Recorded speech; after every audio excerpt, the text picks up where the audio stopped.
Live from Waterford and Dungarvan, this is Waterford at 1 News.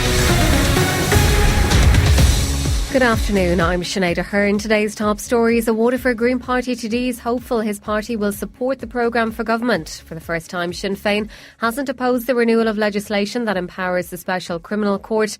A Waterford man says there seems to be a disconnect between the government's summer provision programme and what schools can provide. And in sport, there's a busy night in store in the Premier League with 5 matches taking place.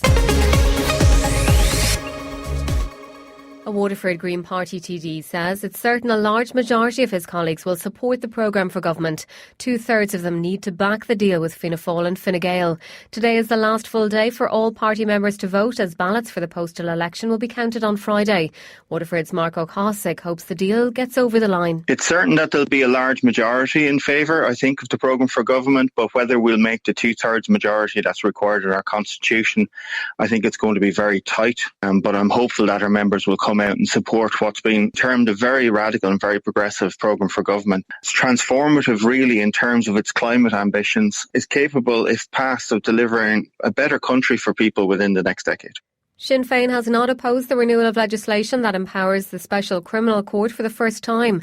Sinn Féin TDs abstained in the vote in the Dáil Chamber, which renewed the laws. Our political correspondent Sean Defoe reports. A significant piece of Dáil history was made this afternoon. After long being opponents of the non-jury Special Criminal Court, Sinn Féin abstained in the vote on the laws that give it authority. It's an important shift in policy for the party and the first time they haven't outright opposed it, though it was partly conditional on an independent review of the laws to come within a year. Justice Minister Charlie Flanagan warned the Dáil that the non-jury courts are still needed. There remains a real and persistent threat from Republican paramilitary organisations and groups on this island. Fianna Fáil's Justice spokesman Jim O'Callaghan had a similar view. Regrettably, we have seen in this jurisdiction that gangland criminals will murder children, they'll murder journalists, and they'll intimidate witnesses. Though more left-wing TDs like Paul Murphy of Rise argued there's no need for this kind of a court in peacetime.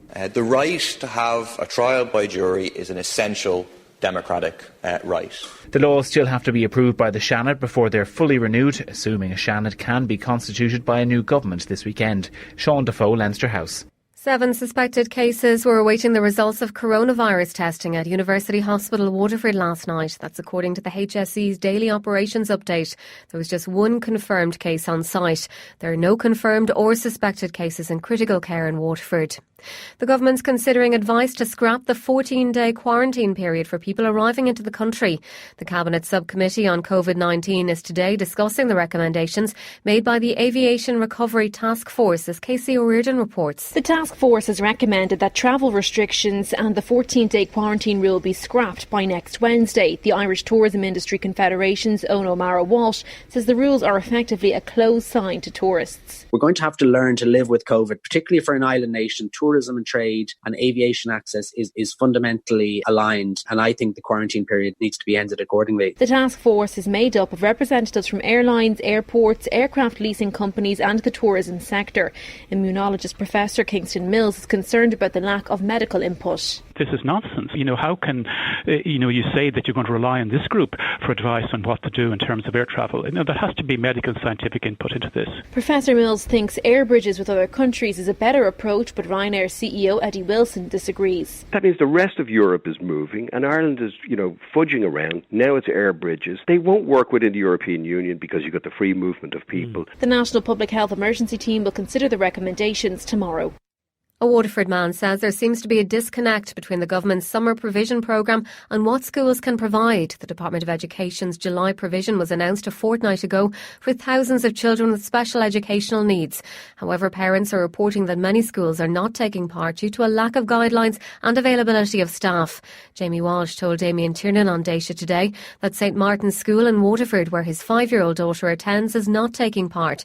He says he's no issue with the school. Arabella's had a great time there. It's just, I read the Minister's statement and I was just wondering, was it ever viable? No, was it ever a realistic option that this could happen? Or it's based on not having the resources available. So did the school ever have the resources? Was there any engagement between the government and the school? That's what we're asking, because I don't know if the government can gauge, but families have suffered an awful lot since March. So to dangle this carrot, let's just call it, in front of your nose to say we're going to be able to provide this support, and then I don't know whether it was even ever viable for the schools. There's calls for an independent report to be carried out into the redevelopment of Grafton Square in Dungarvan. The project, which ran $2 million over budget, took 18 months to complete. However, repair works have had to be carried out in recent weeks. They're due to conclude on Friday. Sinn Féin's Conor McGuinness wants to ensure it doesn't happen again. There are questions to be answered, not only with regard to the works that were undertaken, but perhaps around the design and the suitability of the materials that were to be used. Understand that there's litigation potentially in the offing, and that you're precluded from speaking in that side of it. But perhaps on the internal side, is there a need for some kind of independent report, or to have somebody internally look at the decisions and how the decisions were arrived at and who made them, and what level of oversight was there, and what can we do, I suppose, to prevent the same thing from happening again? Gabriel Hines is a senior roads engineer with Waterford Council. I suppose, lads, in relation to the queries, in relation to the original works, what I will say, as a local authority, we appointed a designer who designed the scheme. A contractor was procured in relation to the scheme, and it's our view that the failure rests with those parties involved in the original scheme, and we will be pursuing those legally, and I'm not going to say any more at this stage in case I prejudice any future case that may arise.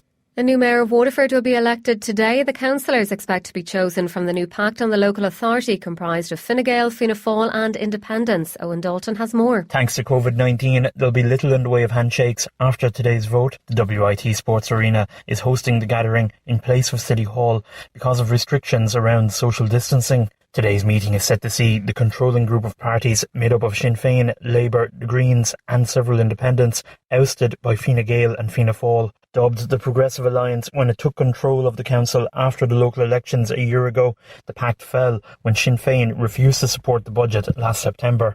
Any hope of the group continuing was ended in recent weeks with the defection of independents Joe Kelly and Joe Conway, who have agreed to support Fine Gael and Fianna Fáil alongside another independent, Seamus O'Donnell. They will elect a new mayor for the coming year shortly after 4:30 this afternoon.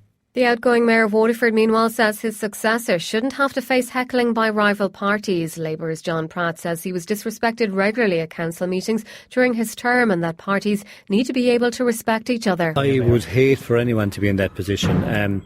You can get your point across without having to heckle or be shouting across the chamber. And I would ask that whoever is the mayor from whatever party or whoever is the incoming will be respected. There were occasions when I wasn't respected, when I was heckled. I'm a big boy. I didn't lose any sleep over, to be honest with you. You know what I mean? I got on with the work of the day, but it was like throwing their ties out of the pram. The economic damage of the coronavirus crisis mustn't impact on roadworks budgets in Waterford. That's according to the new Cathaoirleach of the Cumra district. Fine Gael's Shawnee Power was speaking after replacing party colleague Liam Brazel for the coming term. All our local roads, and we need to keep the funding coming for them over the next number of years again, and hopefully increase it. And because, look, there's been great work done over the last couple of years, and look, there are some little things that, look, that I would be pushing for there as well. Sports News on WLR. With Virgin Media Waterford. Want super fast broadband today? Drop into Virgin Media George's Street and take it home with you. Easy as that. Starting with soccer, where there's a busy night in store in the Premier League with 5 matches taking place. At 6 o'clock, Newcastle entertain Aston Villa. Everton are at Norwich, Bournemouth go to Wolves and Manchester United host Sheffield United.